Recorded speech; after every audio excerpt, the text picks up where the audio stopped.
Welcome, everybody. I'm Marlissa Brigitte. I'm the VP of Public Engagement at the Buzzards Bay Coalition, and I'm joined today by Scott Lajoie, who is our Communications Director. You will see him out there swimming on the 28th, June 28th, but he has done plenty of triathlons. You have plenty of experience in open water swimming, and that's why he's here tonight, because this webinar is about pool versus open water swimming.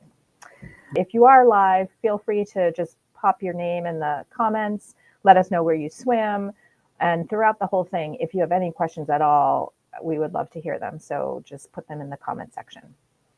And the most important thing, if you take nothing away from this, we want to let you know that we have some open water swim clinics that are now scheduled, and they are June 7th and June 14th. And June 7th is at Onset Bay Center from 10 to 11:30, and June 14th is at the Fort Phoenix, which is where our finish line is, and that is from 4:30 to 6. So we'll be getting more information out to you in email. So always open those emails, because there's like really important information. And these open water swim clinics are just great. Mel Dyer, who's a longtime swimmer, and I think she was aquatics director for a while at the Gleason Y. She runs them, and they're fabulous.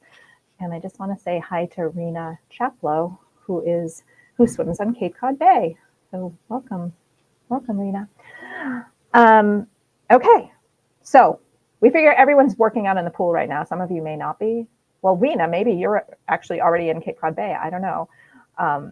But what we wanted to talk about is it's important to make sure that at some point you do get out in the open water. Obviously, it doesn't have to be right now. You can wait till the water warms up.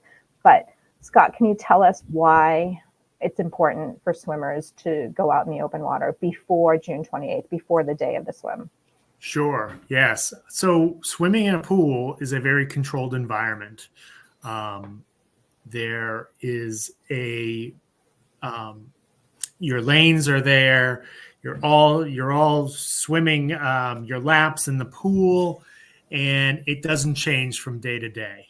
You go there to work out. You might spend a half an hour, 45 minutes to an hour doing your stroke, working on your stroke, and being able to do nothing but focus on, swimming.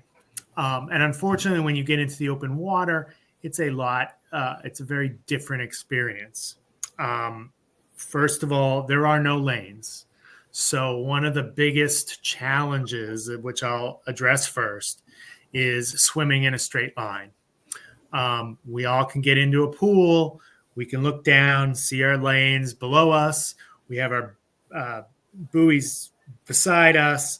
There might be people who are swimming in front of us or, alongside us in the lane next to us. And it kind of keeps us in swimming in the line which we're meant to be swimming in. When you get into the open water, there is no lines on the bottom. In fact, there'll be a point where you won't see the bottom for a very, very long time. So what you need to do is you need to be swimming straight in a line based on what you can see in front of you out of the water. So, and you can do that a number of ways. Whatever makes you most comfortable, whatever helps you, the better. It doesn't really matter. But you can practice doing this in the pool, but you're not going to get the real sense, because you can obviously put your head back into the water and see where you're going. So what you want to do is, when you're in the open water, is practice how you're going to see in front of you. And there's probably two ways which you can do that.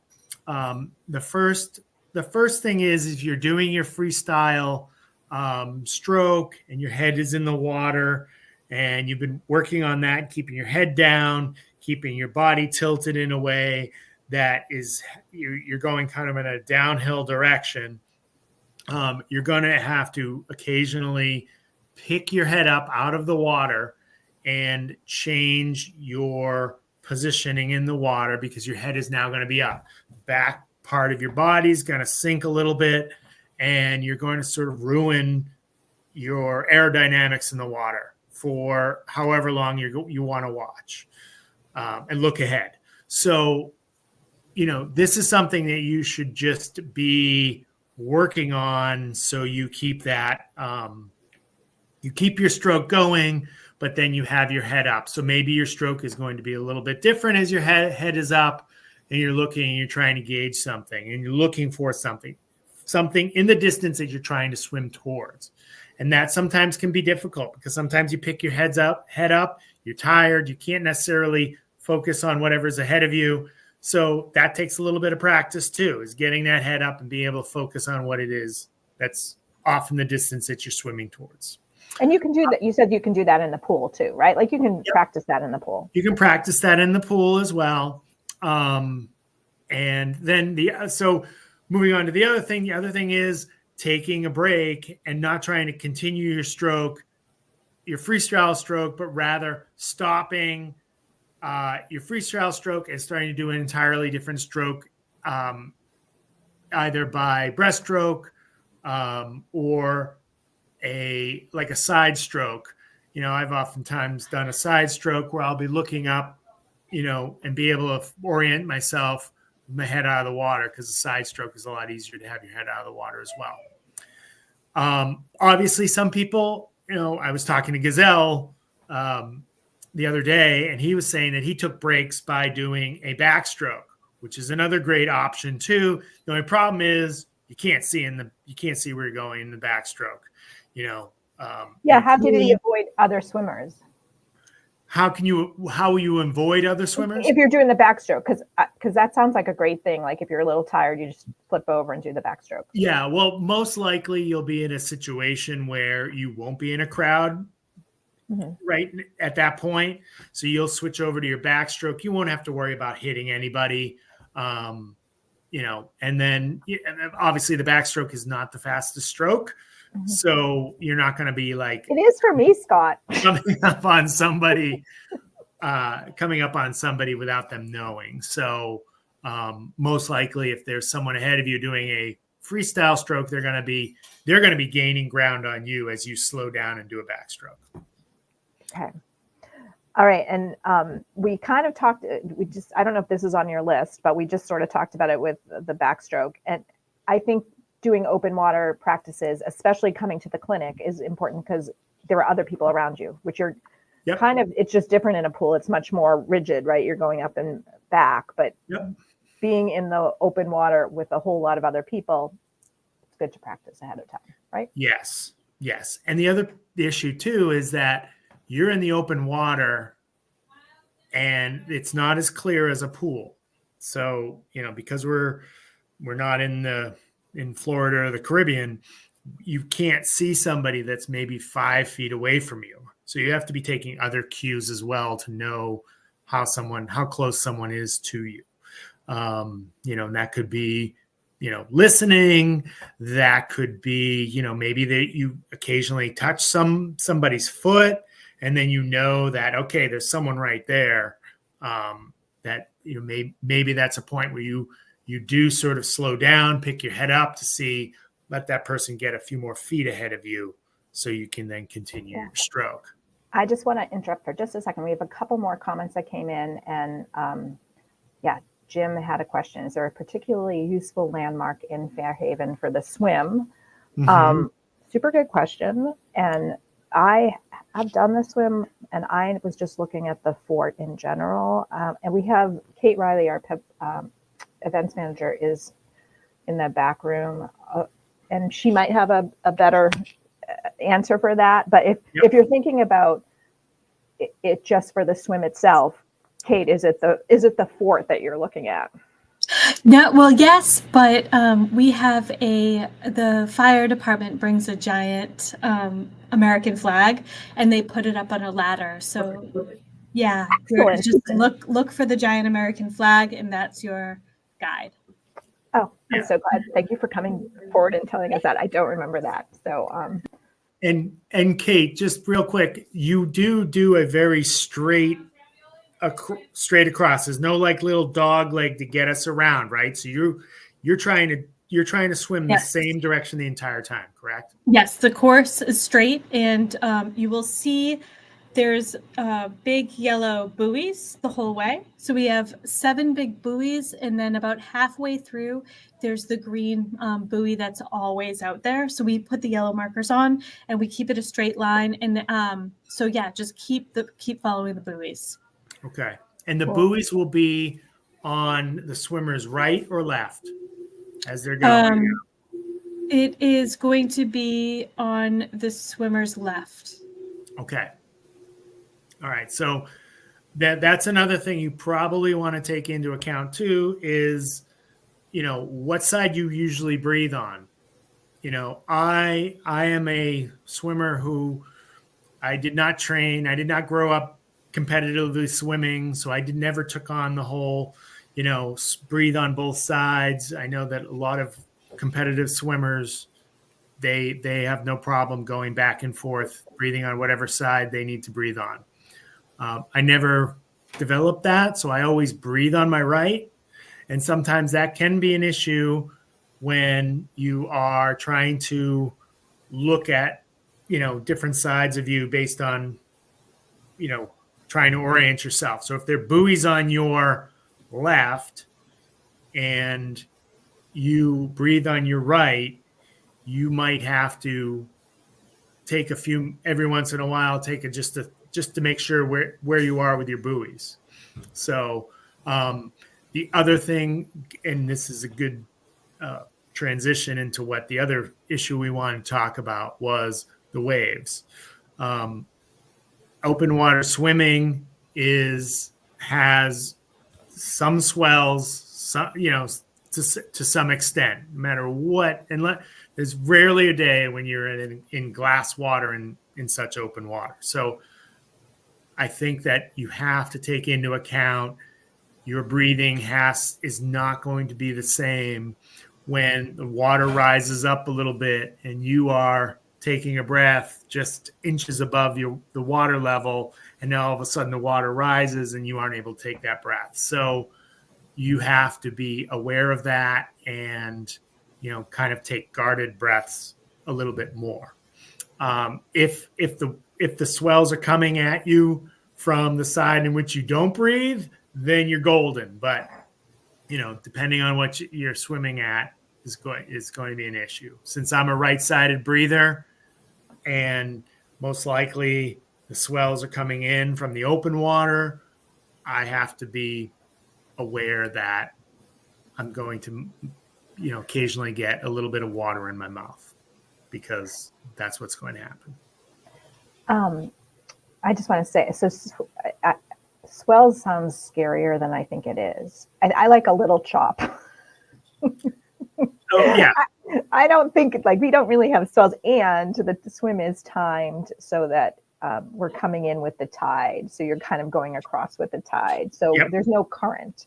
So I just want to make sure when you say swells, I'm like swells. Swells can be swells doesn't necessarily mean, Yeah, it's just a little chop. A little chop. So anyway, Jim says that this is his first time. So we're so excited. We love first time swimmers. Thank you so much. Let us know if you can, how you heard about it and how you decided to do it this year. I also wanted to just say hi to Susan, who's saying she's swimming in the pool now and hopefully will be in the ocean by 6-7. So then I assume you'll come down to onset and swim on the clinic.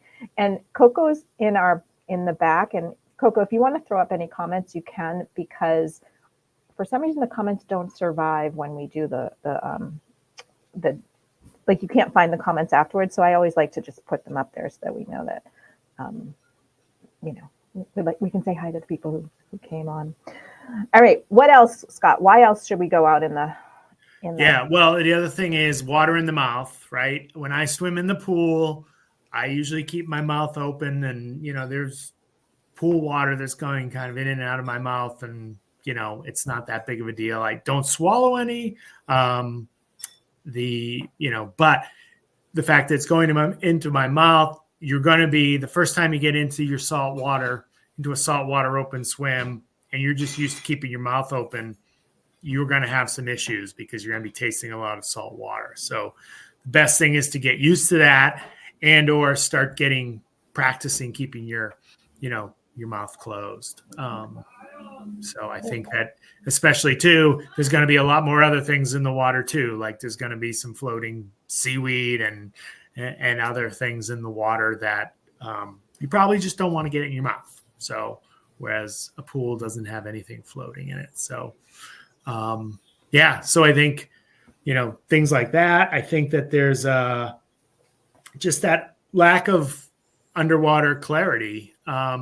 It's not a chlorinated pool, it's the ocean, so you can't see much. So I think you just have better peace of mind knowing that, hey, I can only see a couple feet away from me in the ocean water.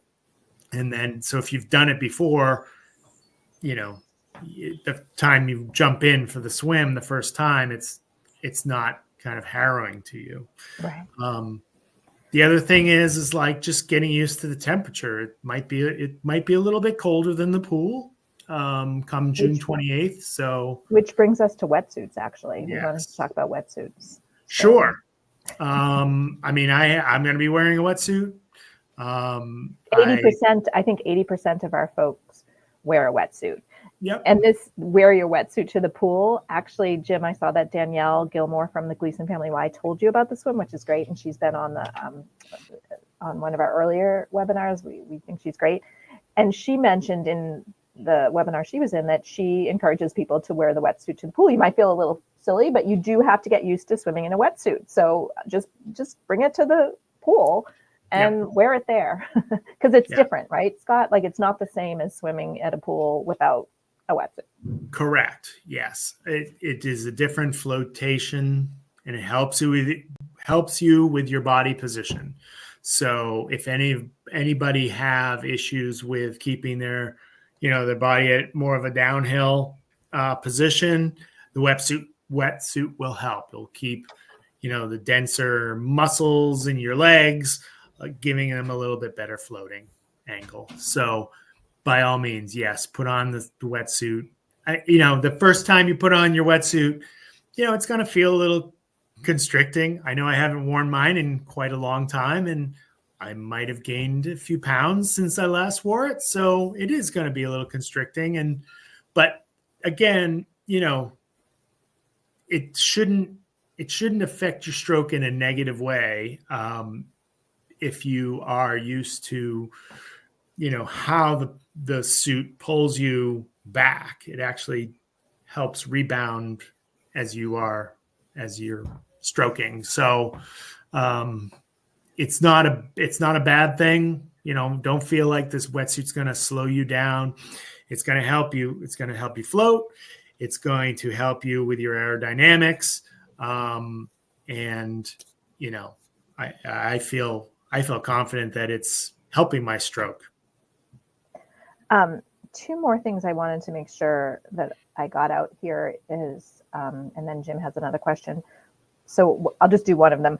Danielle, again from the Y, had mentioned that she always has workouts. Like if you're going to the pool and you're just feeling like it's kind of getting boring or whatever, you at least at the Gleason Family Y with Danielle, but I'm sure any Y or any pool that you go to, the lifeguard will be able to provide you some workouts that can vary it up. Like you go and do, I don't know what that workout would be, like 3 laps of freestyle and then 3 laps with a kickboard. So I just wanted to mention that the lifeguard is an asset for you. And when I think about pool versus open water swimming, I think that open water swimming is just so much more interesting and fun.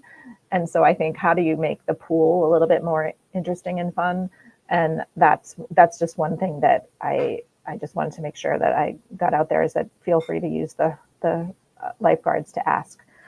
And Jim is asking, do most people use booties or bare feet? I think, I don't know the answer to this, but I think bare feet. But Kate, do you know? Yes, bare feet. I think most have bare feet. Yeah. And this year it's June 28th. So we think the water will be like high 60s, maybe even 70 degrees. Am I totally off, or is that right? No, that's about right. I'd say 68 to 70 is probably going to be it. Yeah. So I think most people have bare feet. good question. The other thing, so the second thing I wanted to just add to this group for people who are new swimmers, Jim and whoever else, we had started a group text chat with new swimmers, and it's just a way to kind of say, hey, I'm trying this out, or what it was intended is people were nearby and wanted to have a training partner or swim buddy that they would be able to connect, but it also has become something where you can put something in there to let other people know. And what we learned is that New Bedford Y has a swimming class on Friday mornings at 11, and it's like an endurance swim class, so it's like perfect for the swim. That started last week, so I don't know if there are any openings anymore.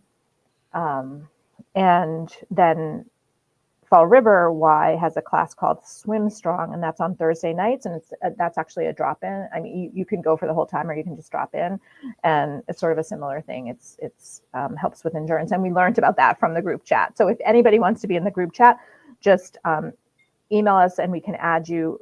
Email us your cell phone number, and we can add you to the group text. The email is events@savebuzzardsbay.org. And then Nina, so this is my first swim, heard about it somewhere online, been wanting to do it for 3 years. I'm a pretty good swimmer and swim in the ocean from May to early October. Usually I'm planning on not wearing a wetsuit, I think. I usually don't swim as long, so wondering if it makes a big difference on the temperature, etc. Any thoughts? Well, I don't know. Like if you're swimming in May, I think you'll know, because if you're starting to swim in the open water in May, by the end of June, yeah, Rena, she's confirming she meant a wetsuit. So if you'll know, I think, because you have enough experience that, and June, it's the end of June, so yes, you should be able to figure that out. But I always I mean, a wetsuit's nice. And I guess the question is, how long do you swim when you're out there? Like if you've been in the water for however long you think it's going to take you, and you can do that, then yeah, do it without a wetsuit. 20% don't do it with a wetsuit. So we always talk about 80% do, but 20% don't. So maybe you're in the 20%. Mm-hmm. And then there's spring wetsuit versus full wetsuit too. Like some people prefer the wetsuit that has the open arms and the sort of the shorts. That's fine too. You'll be fine temperature wise with that.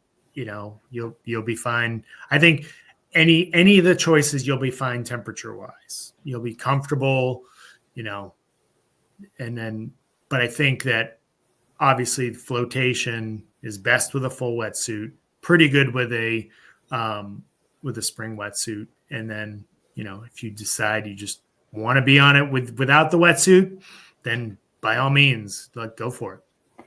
I see that Jim says that Gleason Pool is mostly at 82 degrees Fahrenheit, so you might want a wetsuit if you're just used to being in that.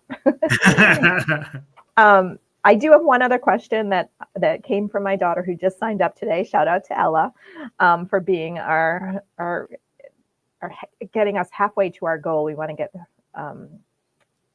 375 swimmers, and she got us halfway there.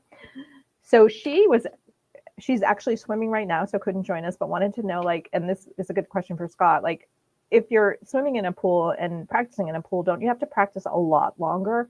Because when you're in a pool, you push off the end, and when you're in the swim, there's no pushing off, right? You're just like, you go in the water and you have to keep going. What do you have to say about that? Yeah, I mean, that's a factor.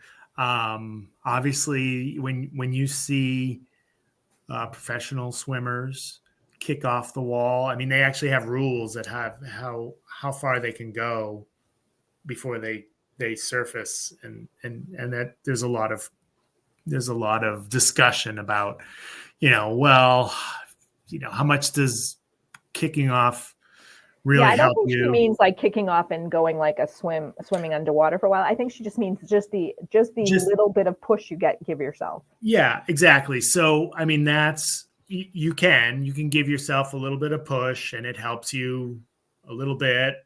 But again, you're still using muscles to propel yourself through the water, in some way, shape, or form. So just because you're pushing off every 50 meters or 100 meters doesn't necessarily mean that you're swimming, that your arms and legs doing different motions are working that much less.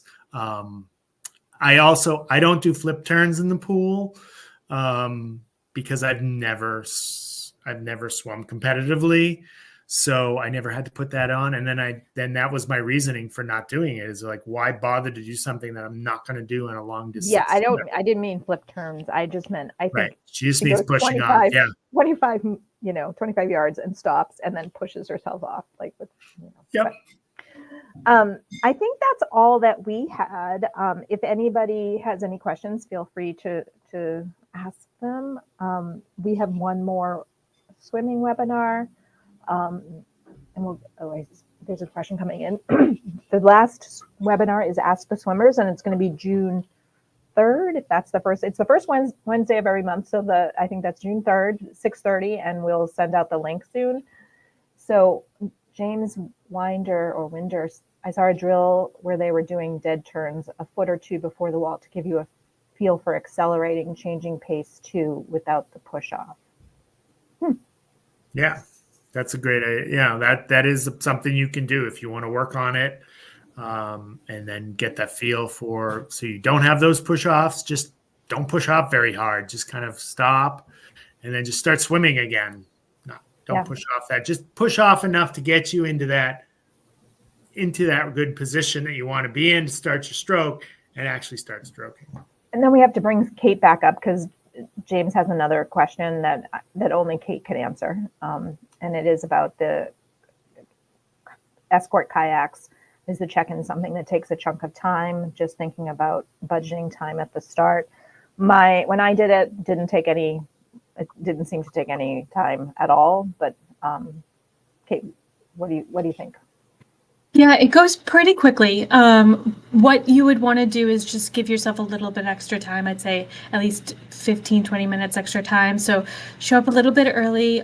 You would just have your kayak escort drop the kayak off at the designated spot, and then they would go and park.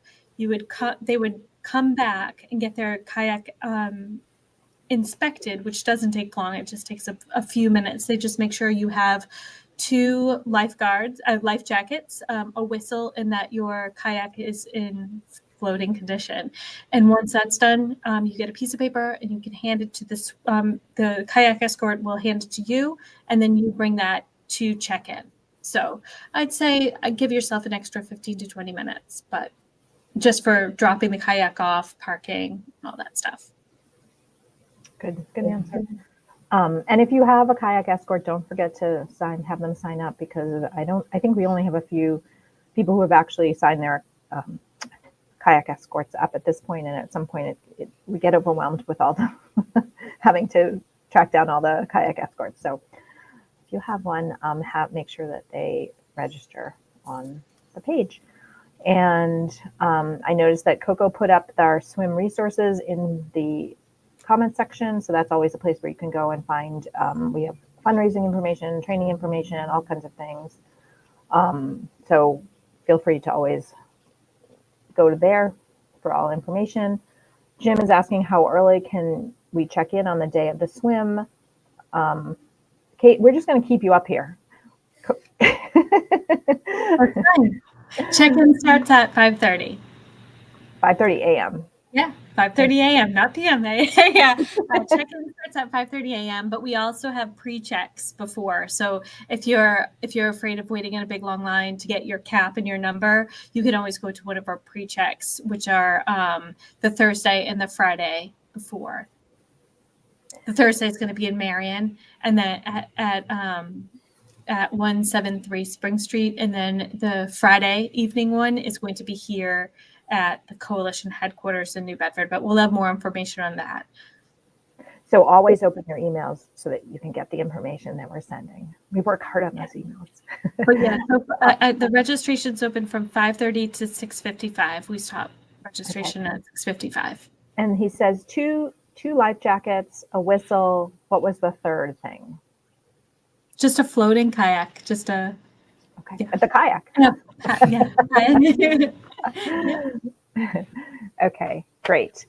All right. Well, thank you all for joining us. Thank you all for being swimmers. We love all of you. Rena is asking their life jackets. You should bring your own. You should bring your own life jackets too, and then a whistle as well. Yes.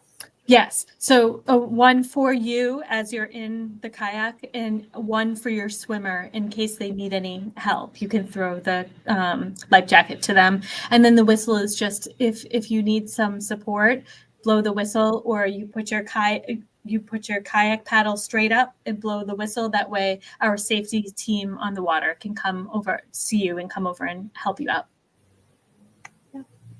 Well, these are great questions. Thank you, everybody. Thank you for joining us. Thank you again for being swimmers. Please spread the word. We're halfway to our goal, but we want to get all the way to our goal. So our number one way of getting new swimmers is from another swimmer. So go out and tell people to join you. Gather some folks to spend the day with us. And not even the day. Actually, that's the great thing is we have this great party, and then you're at 11 o'clock. You've done this great event. You've had a party, and then you have the whole rest of the day in front of you. So thank you all so much. Always, if you have any questions, you can always email events@savebuzzardsbay.org. And we're here, and we're excited for June, and we'll see you then. Thanks.